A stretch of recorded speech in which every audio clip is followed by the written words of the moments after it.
I'm going to run through a full body warm-up that you could do before your strength training.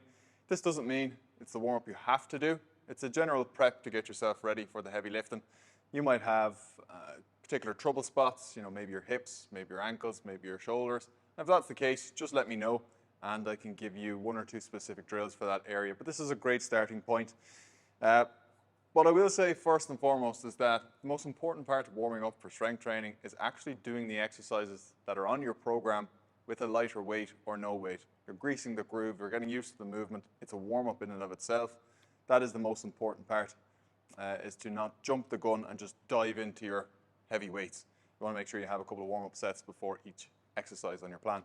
But before that, when you walk into the gym, if you're feeling cold, stiff, tight, it might be a good idea to jump up onto the treadmill or bike or Stairmaster, whatever cardio piece of equipment you enjoy, just for 5 or 10 minutes. Get your heart rate up, get some blood flow going, and then you can jump into this wee sequence. Now, when I like to do a full body warm up for my sessions, generally I'll just work from the bottom up. I'll start off with some sort of hip extension. So that just means RDL pattern. Slight bend in the knees, push your hips back, look for a big stretch, and back up. Push the hips back, keep the chest up, big stretch, and back up. And just run through this. Maybe you do 10, maybe you do 15 reps. Just keep it moving. Make sure your technique is good. So you can start to open up them hamstrings. From there, I'll go into something like a counterbalance squat. So you can use a dumbbell or a plate. And the difference between this and a normal squat is when you have this counterbalance here, you can stay more upright and can drop into a much more comfortable position at the bottom. So feet shoulder width, a little bit wider if you fancy. Toes turned out, you could say 11 and 1 o'clock. Drop into a nice deep squat. Drive into the right knee.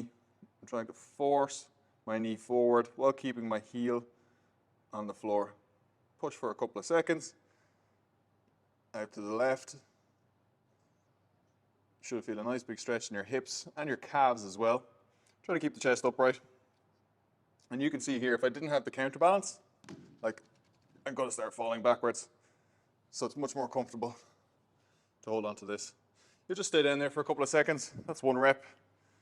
Come down, push into the right, push into the left.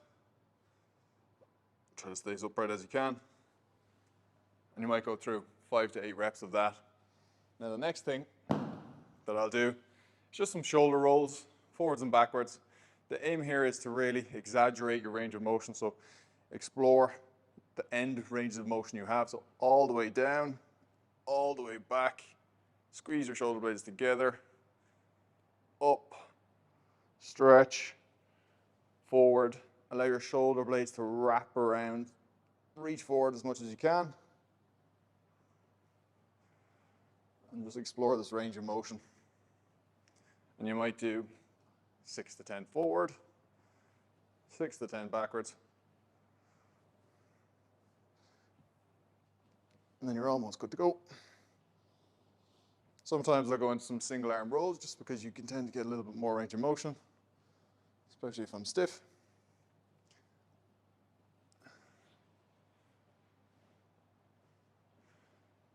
Next, I'll do some variation of a push-up. So that could just be a standard push-up on the floor.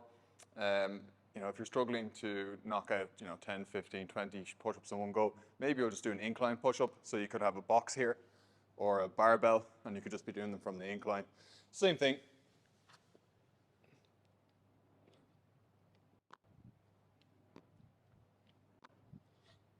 Maybe you'll do 10 reps there as well. There's no set numbers for you here. Rule of thumb is basically just to warm up. You're not there to tax yourself. You shouldn't be exhausted afterwards. It shouldn't feel like a working set. Leave that for the heavyweights afterwards. Then if you wanted to throw one more into the mix, you could do something like a dead bug. So core activation drill. Start with your knees up to your chest, hands up as well. I'm pushing my lower back and belly button into the floor. If you tried to put your hand between my lower back and the floor, there's no way, it's not getting through. So from here, while keeping that belly button pressed into the floor, what I'm going to do is just extend the leg, extend the arm, without dropping them to the floor, keeping my belly button pressed, and back to the starting point.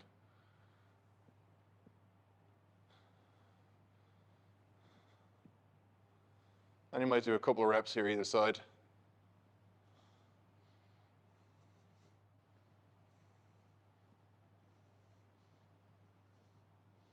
Now, that whole sequence takes, I don't know, 2 minutes, 3 minutes, so you might run through it 2 times, 3 times, whatever makes you feel good.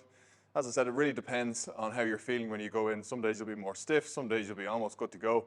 So just take it as it comes. And don't forget, the most important part of getting ready for your strength training is actually doing the exercises on your program with a lighter weight or no weight at all. So generally you will take 1 or 2 warm-up sets, starting with a light weight, then going progressively heavier, and then jumping into the weight that you're actually going to do for your working weight, for your actual session. So don't spend too long on this wee sequence here, maybe about 10 minutes or so till you're feeling loosey-goosey and good, and then get stuck into your workout. Job done.